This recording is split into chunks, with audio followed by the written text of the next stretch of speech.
जो आज के ऑनलाइन क्लासेस में आपका स्वागत है। आज मैं आपको आवागमन के साधन यानी एक स्थान से दूसरे स्थान तक जाने के लिए हम जिन जिन साधनों का उपयोग करते हैं, पास में कहीं जाना हो, दूर जाना हो या बहुत ज़्यादा लंबी दूरी की यात्रा करनी हो, तो उसके लिए हम जिन जिन साधनों का उपयोग करते हैं उसके बारे में मैं आज आपको जानकारी दूंगी। तो सबसे पहले है, ये देखिए, ये क्या है? हवाई जहाज़। हवाई जहाज़ जो है वो सबसे महत्वपूर्ण लेकिन सबसे महंगा साधन है। हवाई जहाज़ की यात्रा तब की जाती है जब हमें कहीं दूर स्थान पर जाना हो या एक देश से दूसरे देश जाना हो, उस समय हम हवाई जहाज़ से यात्रा करते हैं। हवाई जहाज़ से यात्रा करने में समय की बचत होती है, समय कम लगता है। अगर हम किसी और साधन से जाएं तो हमें जो दूरी 2-3 दिनों में पूरी करनी होती है, हवाई जहाज़ के माध्यम से हम वह दूरी कुछ ही घंटों में पूरी कर सकते हैं। तो पहला जो हमारा आवागमन का साधन है वह है हवाई जहाज़। इसके बाद देखिए, ये है, क्या है ये, जानते हैं ना आप? ये है बैलगाड़ी। ये हमारे गाँव में आवागमन के लिए सबसे उपयुक्त साधन है, क्योंकि गांव की सड़कें कच्ची होती है तो वाहन और उनमें मुश्किल से चलते हैं, धूल भरी होती है, मिट्टी होती है। तो उस समय ये जो बैलगाड़ी होती है, ये गाँव में आवागमन के लिए सबसे महत्वपूर्ण साधन है। इसमें आगे पीछे 2 पहिए लगे हुए होते हैं और एक बैठने के लिए तख्ता लगा हुआ होता है, और आगे एक हलनुमा होता है जो कि बैलों को जिनमें जोता जाता है, और इस तरीके से ये बैलगाड़ी तैयार होती है। अगला है हमारा बस। बस तो देखी होगी, कभी ना कभी आप लोगों ने बस में यात्रा भी की होगी। हमें एक शहर से दूसरे शहर जाना होता है, तब हम बस के साधन का उपयोग करते हैं। बस जो होती है उसमें एक साथ कई यात्री सफ़र कर सकते हैं, और बस में सफ़र करना सस्ता भी है, और बस में सफ़र करने से समय की बचत भी होती है। तो ये एक राजस्थान परिवहन निगम की बस है, यानी रोडवेज बस है। और एक ये बस देखिए, ये बस डबल सीटेड बस होती है, यानी इसमें 2 मंजिला बस हम जिसे कह सकते हैं। एक मंजिल और उसके ऊपर एक दूसरी मंजिल बनी हुई होती है। इसमें एक साथ कई यात्री सफ़र कर सकते हैं।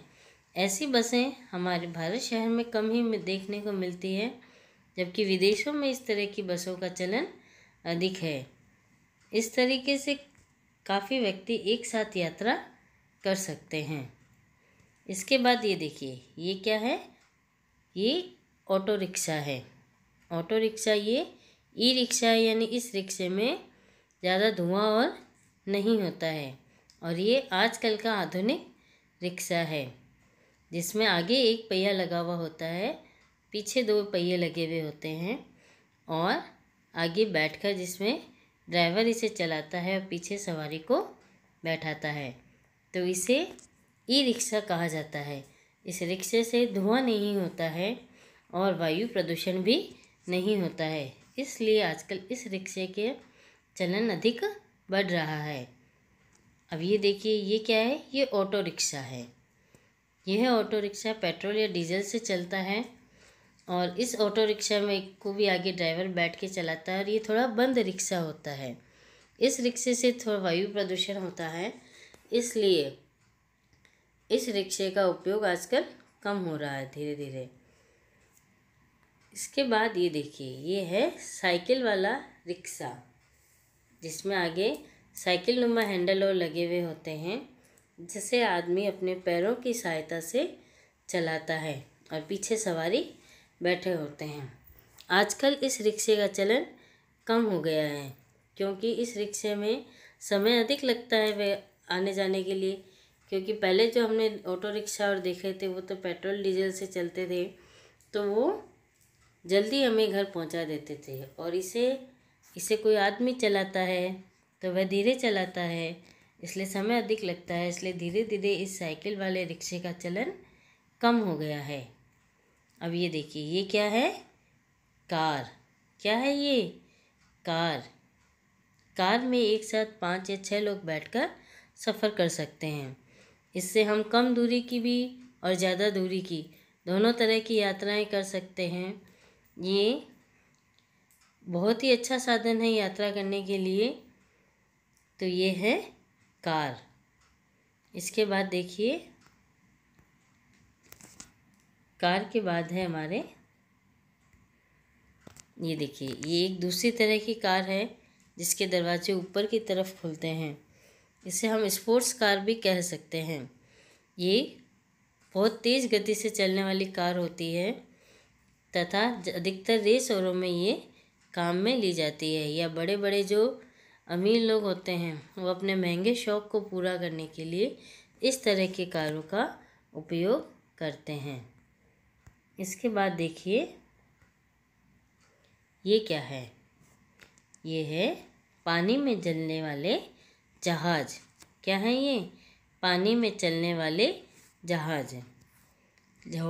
जहाँ पे हवाई यात्रा करना या पथ परिवहन करना मुश्किल होता है और जिन 2 देशों के बीच में समुद्र होता है, तो वहाँ पर एक देश से दूसरे देश में जाने के लिए इस आवागमन का उपयोग करते हैं।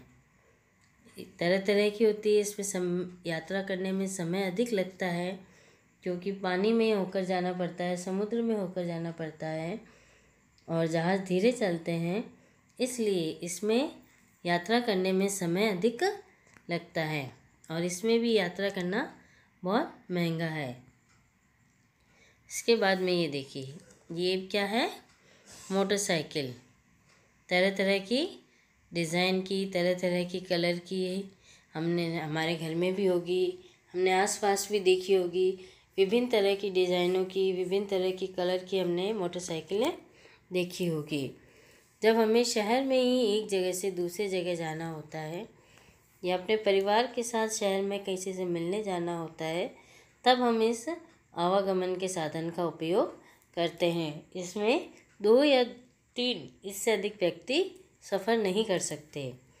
तो ये छोटे परिवार के लिए, कम सदस्यों के लिए, कम दूरी के लिए उपयोग में आने वाला साधन है। इसके बाद देखिए, हेलीकॉप्टर। ये क्या है? हेलीकॉप्टर। हेलीकॉप्टर, इसमें 4 पंख लगे हुए होते हैं। कोई 4 पंखों वाला होता है, कोई 2 पंखों वाला होता है। ये हेलीकॉप्टर जो है वो ज़्यादातर 2 या 4 सदस्यों के कहीं आने जाने के लिए काम में आता है। यह ज़्यादातर युद्ध के समय सैनिकों के लिए इस साधन का अत्यधिक उपयोग किया जाता है। युद्ध के अभ्यास के लिए, युद्ध के सामान लाने ले जाने के लिए, सेना के व्यक्तियों को इधर से पहुंचाने के लिए इस आवागमन का साधन का उपयोग किया जाता है। तो हमने कौन कौन से देखे? हेलीकॉप्टर, मोटरसाइकिल, जहाज़, car, rickshaw, auto rickshaw, e rickshaw, इसको बोलते हैं डबल डेकर बस, बैलगाड़ी, एरोप्लेन। ये सब क्या थे? आवागमन के साधन, यानी एक स्थान से दूसरे स्थान तक जाने के साधन। किसी में समय अधिक लगता है, किसी में पैसा अधिक लगता है, कोई कम दूरी के लिए काम में आता है, कोई अधिक दूरी के लिए काम में आता है। तो इस तरीके से अलग अलग सुविधाओं के लिए अलग अलग साधन का उपयोग किया जाता है। तो ये सब थे आवागमन के साधन।